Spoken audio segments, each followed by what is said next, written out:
when I was done with this book, I swore that I was going to do something easier for my second book. In fact, my first proposal to my agent was this. I was going to do a beer tour of the United States. That was going to be my little adventure, living the adventure, and I was going to call it Travels with Barley. I thought it was going to be a sure hit. But surprisingly, publishers didn't get that excited about it. Since then, I think a book has come out with that exact title. So somebody, I don't know that they ripped off my idea, but anyway, instead of writing a book about drinking beer across the United States, I wrote a book about World War II in New Guinea, which was probably the worst place in the world to fight a war. I don't know what you know about New Guinea, but MacArthur's chief engineering officer called it the ultimate nightmare country. He said that the U.S. Army would face challenges without precedent in American military history on the island of New Guinea. And mind you, this was after the tragedy of Bataan, which set the bar for misery just way up here. And the war was fought by the 32nd Division, by the Red Arrow Division, many of whom came from the Fox Valley. The people that I wrote about were, only because the story was so big, I had to find a way into the narrative. The people I wrote the book about were a group of men called the Ghost Mountain Boys, actually boys, 18, 19, 20-year-old young men. And they were ordered by General MacArthur to march across the Papuan Peninsula of New Guinea. And I don't know if you know what the Papuan Peninsula is like, but New Guinea is shaped just north of Australia. It's shaped like a giant prehistoric bird, and the tail that hangs down to the southeast is called the Papuan Peninsula. It is one of the most rugged places on the planet Earth, and that is not an exaggeration. These men had to walk through endless swamps, through dense jungles, and over mountains that in some cases are unmapped even today.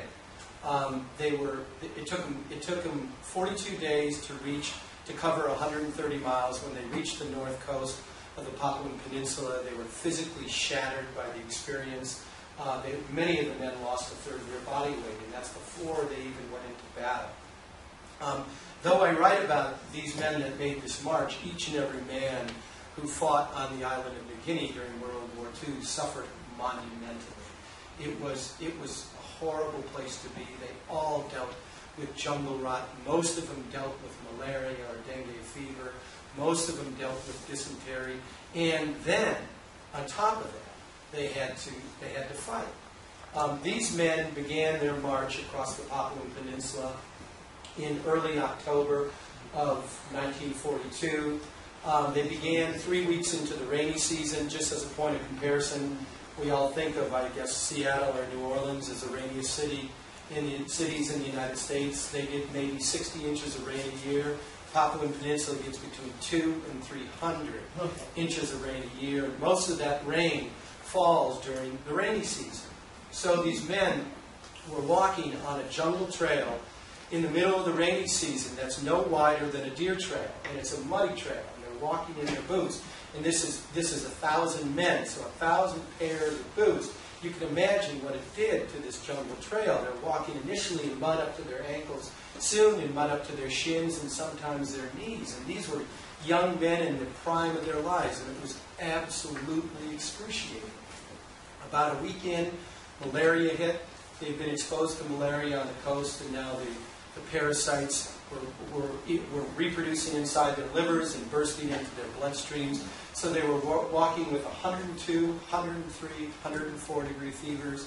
I haven't had a fever like that in I don't know how long, but I can assure you I would not get out of bed. And these men were marching across the mountains. About a week later, dysentery hit.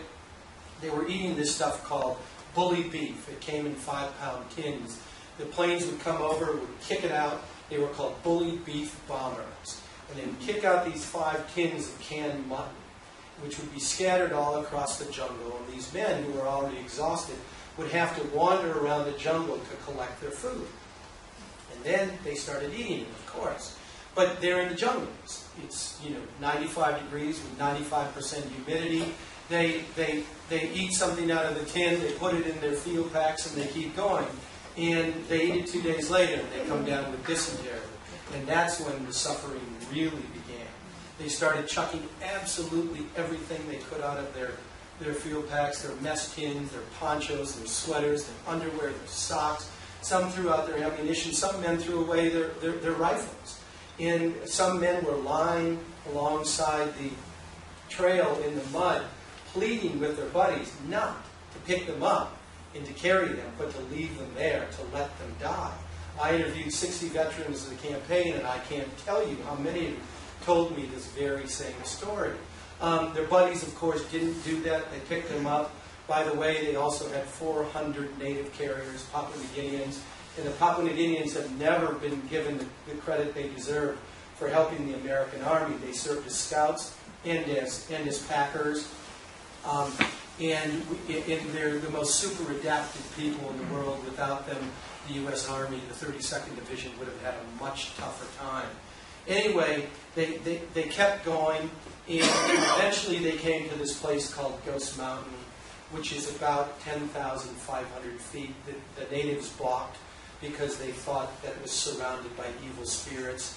Eventually these men reached the north coast of the Papuan Peninsula only to discover that their journey had been in vain. General MacArthur had discovered usable airfields on the north coast of the Papuan Peninsula and had flown over the rest of the 32nd Division. Nevertheless, all these guys went immediately into battle, a battle that completely favored the Japanese up and down this 11-mile front. The Japanese had been there for months and had built these bunkers, interconnected and reinforced bunkers. And the Americans, the 32nd Division, had nothing to take them out. They eventually resorted to what one of my characters called civil war tactics.